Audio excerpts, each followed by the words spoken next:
بسم اللہ الرحمن الرحیم۔ اعتکاف کا بنیادی مقصد یہ ہے کہ شب قدر حاصل کی جائے، کیونکہ پیارے آقا صلی اللہ علیہ وسلم کے بارے میں احادیث میں ملتا ہے کہ پیارے آقا صلی اللہ علیہ وسلم نے شب قدر کو حاصل کرنے کے لیے پہلے 1 مہینے کا اعتکاف کیا، پھر آپ کو بتایا گیا کہ یہ آخری 10 دنوں میں ہے، تو پھر آپ نے آخری 10 دنوں کے اعتکاف کو ہمیشہ کے لیے قائم فرمایا، یعنی تا دم حیات 10 دن کا اعتکاف پیارے آقا صلی اللہ علیہ وسلم کرتے رہے۔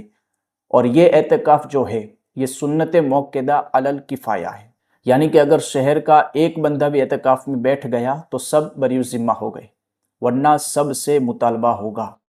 اور اس اعتکاف کی فضیلت اتنی ہے کہ حدیث پاک میں پیارے آقا صلی اللہ علیہ وسلم نے ارشاد فرمایا کہ جو رمضان میں اعتکاف کرے وہ ایسا ہے جیسا کہ اس نے 2 حج اور 2 عمرے کیے۔ حدیث پاک کا خلاصہ اپنے الفاظ میں عرض کیا۔ اب آئیے اعتکاف کے حوالے سے چند ایک مسائل سمجھتے ہیں۔ عام طور پر ہم یہ سمجھتے ہیں کہ اعتکاف صرف یہی ہوتا ہے رمضان میں جو 10 دن کا ہوتا ہے، لیکن بنیادی طور پر اعتکاف کی 3 قسمیں ہیں۔ ایک ہے واجب اعتکاف، پھر یہ سنت اعتکاف جو رمضان کے آخری 10 دن میں ہوتا ہے، اور ایک ہے مستحب اور سنت غیر موقدہ اعتکاف۔ سب سے پہلے سمجھتے ہیں کہ واجب اعتکاف کون سا ہوتا ہے۔ واجب اعتکاف وہ ہوتا ہے جس میں بندہ منت مانے کہ اگر میرا کوئی کام ہو گیا تو میں اتنے دن کا اعتکاف کروں گا، تو اب اس پر وہ اعتکاف کرنا یہ واجب ہو گیا۔ یہاں پر یہ یاد رہے کہ صرف دل میں ارادہ کرنے سے اعتکاف واجب نہیں ہو جائے گا، زبان سے کہنا ہوگا۔ اگر اس نے زبان سے کہا کہ میرا فلاں کام ہو گیا تو میں 1 دن یا 2 دن کا اعتکاف کروں گا، تو اب اس پر وہ اعتکاف کرنا یہ واجب ہو گیا، نہیں کرے گا تو گنہگار ہوگا۔ واجب اعتکاف کے اندر بھی روزہ رکھنا یہ شرط ہے، اگرچہ اس نے زبان سے نہ کہا ہو اعتکاف کے ساتھ روزہ کروں گا، لیکن واجب اعتکاف کے اندر بھی اس کو روزہ رکھنا یہ شرط ہے، بغیر اس کے وہ واجب اعتکاف ادا نہیں ہوگا۔ دوسرے نمبر پر ہے یہ رمضان کے آخری 10 دن کا اعتکاف جو سنت موقدہ علی الکفایہ ہے، اس کے اندر بھی روزہ رکھنا شرط ہے۔ لہٰذا اگر کوئی ایسا شخص ہے کہ جو روزہ نہیں رکھ سکتا اور چاہتا ہے کہ میں 10 دن کا اعتکاف کروں، تو اس کو یہ سنت اعتکاف کا ثواب نہیں ملے گا۔ ہاں، نفل اعتکاف اس کا شمار ہوگا کہ جس میں اس کو نفل اعتکاف کا ثواب ملے گا، لیکن یہ جو 10 دن کا اعتکاف ہے اس کے لیے روزہ شرط ہے۔ تو اگر یہ 10 دن کا اعتکاف کا ثواب چاہیے تو روزہ رکھنا ہوگا، اور اس کا وقت 20ویں روزے کو سورج ڈوبنے سے پہلے، یعنی کہ مغرب کا وقت شروع ہو اس سے پہلے مسجد میں اعتکاف کی نیت سے موجود ہونا یہ ضروری ہے۔ لہٰذا اگر کوئی بندہ 20ویں روزے کو مغرب کے بعد اعتکاف میں بیٹھا تو اب اس کا یہ سنت اعتکاف نہیں مانا جائے گا، وہ اس کو نفل کا ثواب ملے گا۔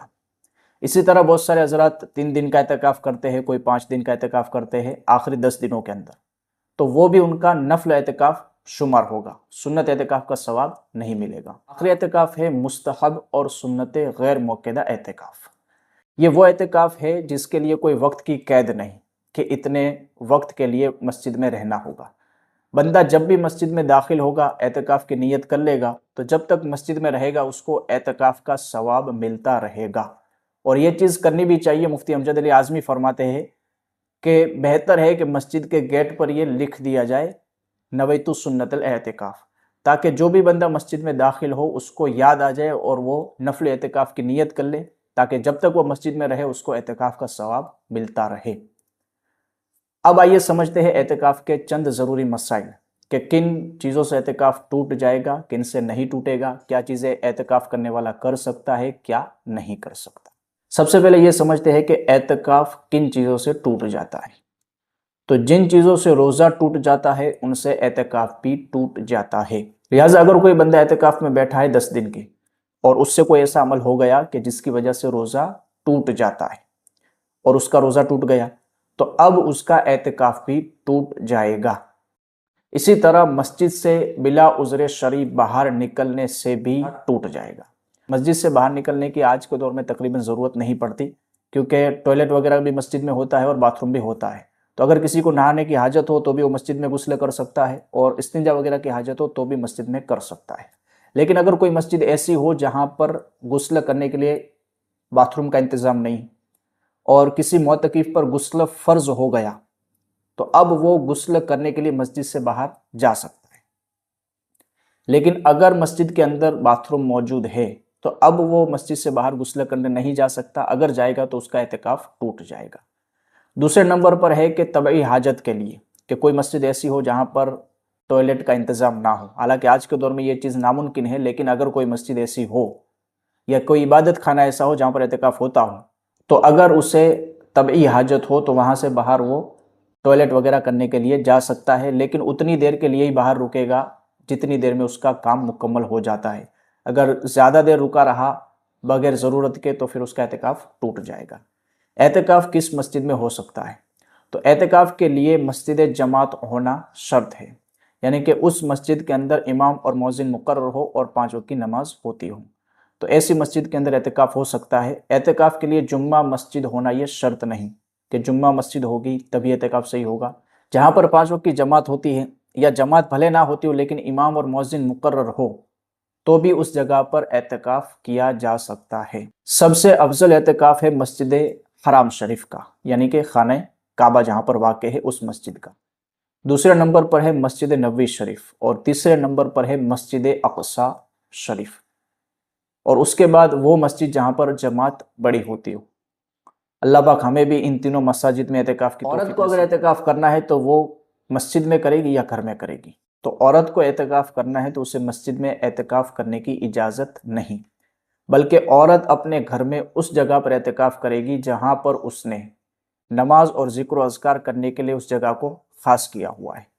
تو اس کونے کے اندر عورت اعتکاف کرے گی، اور اس کے لیے بھی وہی شرائط ہوگی کہ بغیر ضرورت کے اس کونے سے باہر نہیں نکل سکتی۔ اگر نکلے گی تو اس کا اعتکاف ٹوٹ جائے گا۔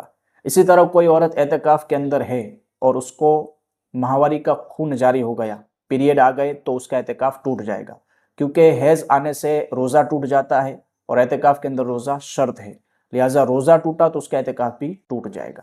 اسی طرح کوئی عورت ایسی ہے کہ جو اکیلی گھر کے اندر ہے، اس کے علاوہ کوئی ہے نہیں جو اس کو کھلا پلا سکے پکا کر، تو وہ عورت اتنی دیر کے لیے باہر نکل سکتی ہے کھانا پکانے کے لیے، کہ جس میں وہ کھانا پکا کر پھر وہ کونے کے اندر چلی جائے اور وہاں جا کر وہ کھانا کھا لے، باہر بیٹھ کر نہیں کھا سکتی۔ اس کے علاوہ وہ عورت بغیر ضرورت کے وہاں سے نہیں نکل سکتی۔ ہاں طبی حاجت ہے جیسے پیشاب پاخانہ وغیرہ، اس کے لیے نکل سکتی ہے۔ ٹھنڈک کے لیے اگر غسل کرنا چاہے تو وہ عورت وہاں سے باہر نہیں نکل سکتی، اگر نکلے گی تو اعتکاف کے چند ضروری مسائل امید ہے کہ آپ کو سمجھ میں آ گئے ہوں گے۔ اس کے علاوہ اگر آپ کا کوئی سوال ہو تو آپ کمنٹ میں پوچھ سکتے ہیں، انشاءاللہ الکریم دارالافتاء گلزار طیبہ سے اس کا جواب آپ کو دیا جائے گا۔ ویڈیو اچھا لگا ہو تو لائک کر دیجئے، اپنے دوستوں کے ساتھ شیئر کر دیجئے، اور اگر چینل پر نئے ہیں تو ایسے ہی اسلامک معلومات کے لیے چینل کو سبسکرائب کر لیجئے۔